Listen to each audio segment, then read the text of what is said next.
تحریک انصاف کے مخالفین خصوصی طور پہ مسلم لیگ نون والے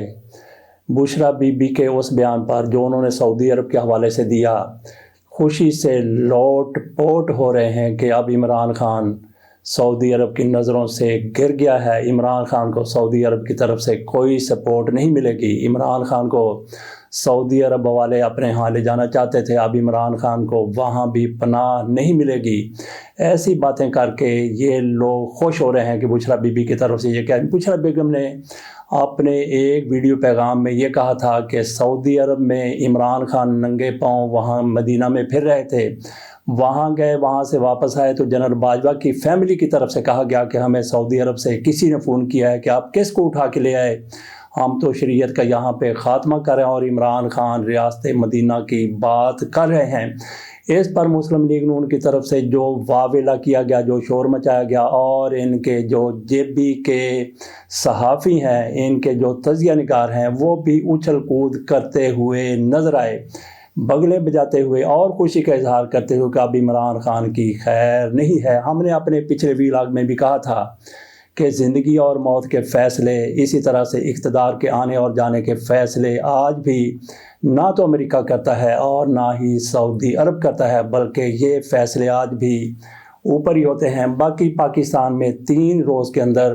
60 شہادتیں ہوئی ہیں دہشت گردی کے واقعات میں۔ ایک تو چیک پوسٹ پر بنوں پر دہشت گردی کا حملہ کیا گیا تھا، خود کش حملہ کیا گیا تھا، گاڑی ٹکرا دی گئی تھی،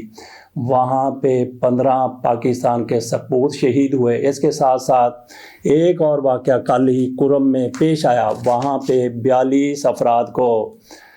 شہید کر دیا گیا، فائرنگ کر کے شہید کیا گیا ہے، مسافروں کو شہید کیا گیا ہے اور 25 زخمی ہوئے ہیں۔ اسی طرح سے دیگر واقعات میں بھی چند لوگ مارے گئے ہیں، شہید ہوئے ہیں، جاں بحق ہوئے ہیں۔ ان کی تعداد 3 روز میں 60 بن جاتی ہے۔ اور آج کی رجیم، آج کی حکومت، ایک سپاہی شہید ہوتا ہے تو اس کے خاندان پر کیا گزرتی ہوگی؟ جب آپ کے ہاں 60 لوگ مارے جاتے ہیں، وہ پاک فوج سے تعلق رکھتے ہیں یا وہ سویلین ہیں، ان کے گھر والوں پر کیا گزرتی ہوگی؟ کل تک یہ پاکستان میں باتیں ہو رہی تھی کہ سعودی عرب میں جس طرح سے ایک فیسٹیول ہوا ہے، اس میں ناچا گیا ہے، گانا گایا گیا ہے، اس پر تنقید ہو رہی تھی۔ پاکستان کے کئی علماء کی طرف سے اس پر شدید رد عمل کا اظہار کیا گیا کہ ایک طرف فلسطین میں اس طرح سے شہادتیں ہو رہی ہیں، فلسطین پر اسرائیل کس طرح سے ہٹ کے، کس طرح سے لپک کے، جھپٹ کے، کس طرح سے حملے کر رہا ہے، اور سعودی عرب میں اس طرح کے شو ہو رہے ہیں۔ تو اسی طرح سے پاکستان کی جب بات آتی ہے تو پھر یہ بات نہیں ہوتی کہ وہاں پہ دیکھیے کہ کیا ہو رہا ہے خیبر پختونخوا کے کچھ علاقوں میں، بلوچستان پورے کے پورے میں دہشت گردی میں کس طرح سے پاک فوج کے سپوت مارے جا رہے ہیں، بے گناہ لوگ مارے جا رہے ہیں، اور آپ یہاں پہ مریم نواز شریف صاحبہ جنیوا میں بیٹھی ہوتی ہیں، شہباز شریف صاحب کبھی سعودی عرب میں ہوتے ہیں، کبھی کسی ملک میں ہوتے ہیں، یہاں پہ بات نہیں کرتے، اور یہاں پہ شہادتیں ہو رہی ہیں فوج کی۔ ان کو سیاستدانوں کو، آج کے حکمرانوں کو اس کی کوئی پرواہ نہیں ہے، بالکل نہیں ہے۔ اگر ان کو پرواہ ہوتی تو پاکستان میں دہشت گردی اتنی زیادہ بلندیوں پر نہ ہوتی۔ عمران خان گئے تھے تو پاکستان میں دہشت گردی تقریباً نہ ہونے کے برابر تھی، لیکن ان کے جانے کے بعد جس طرح سے دہشت گردی کی ایک لہر اٹھتی آج کہاں تک پہنچ گئی ہے کہ ایک دن میں 20 30 بلکہ آج تو 40 لوگوں کو، 42 لوگوں کو ہلاک کر دیا گیا ہے، مار دیا گیا ہے، شہید کر دیا گیا ہے۔ اس سے اندازہ کیا جا سکتا ہے اس گورننس کا، آج کی حکومت کا، کہ ان کی ترجیحات کیا ہیں۔ ان کی ترجیحات یہ ہیں کہ عمران خان کے دھرنے کو ہر صورت، عمران خان کے احتجاج کو ہر صورت روکنا ہے، عمران خان نے جو کال دے رکھی ہے اس کو ہر صورت ناکام بنانا ہے۔ عدالتوں کو بھی اپنے ساتھ ملا لیا گیا ہے، وہاں سے بھی جیسا عمر فاروق صاحب کی طرف سے فیصلہ آ گیا کہ احتجاج کی اجازت نہ دی جائے، جبکہ عمران خان تحریک انصاف کہتی ہے کہ ہر صورت احتجاج ہوگا، تو عدلیہ کو درمیانی راستہ نکالنا چاہیے تھا، لیکن عمر فاروق صاحب اپنی کسی نہ کسی طرح سے ضد پیٹ رہے ہیں، جس طرح سے قاضی فیصل صاحب جاتے جاتے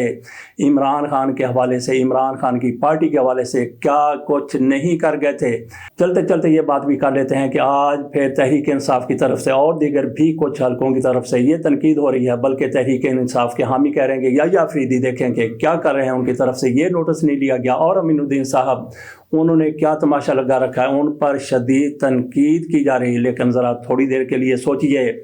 کہ چیف جسٹس یحییٰ آفریدی اور سپر چیف امین الدین خان، آپ شکر کیجئے کہ یہ آج بیٹھے، ایک چیف جسٹس ہے دوسرا سپر چیف ہے، آپ شکر کیجئے تحریک انصاف والے کہ اگر قاضی فیصل صاحب ہوتے تو پھر آپ اندازہ کر سکتے ہیں کہ تحریک انصاف کے ساتھ کیا کچھ ہو رہا تھا۔ ذرا موازنہ کر کے چلیے تو آپ کو یہ لوگ موازنہ کریں گے تو آپ کو یہ پتہ چلے گا کہ یہ لوگ ان کی نسبت قاضی فیصل کی نسبت کہیں زیادہ تحریک انصاف کے لیے اور ہمارے نظام کے لیے بہتر ہے۔ قاضی فیصل صاحب کے ساتھ موازنہ اگر کرتے ہیں تو پھر باقی عدلیہ کو اس حکومت کی طرف سے بالکل ہی روند کر رکھ دیا گیا ہے، عدلیہ کو اٹھنے کا موقع ہی نہیں دیا جا رہا۔ بہرحال وہ اپنی جگہ پر بات درست ہے کہ قاضی فیصل صاحب سے پھر بھی آج کی عدلیہ بہت بہتر، اور خواجہ اصف صاحب کی طرف سے عدلیہ کے بارے میں جو کچھ کہہ دیا گیا ہے یہی آج کی حکومت کا بھی رویہ ہے، بلکہ اس کا بھی یہی سٹانس ہے۔ خواجہ اصف کی طرف سے کہا گیا ہے کہ عمران خان کو تاحال رہا نہیں کیا جائے گا،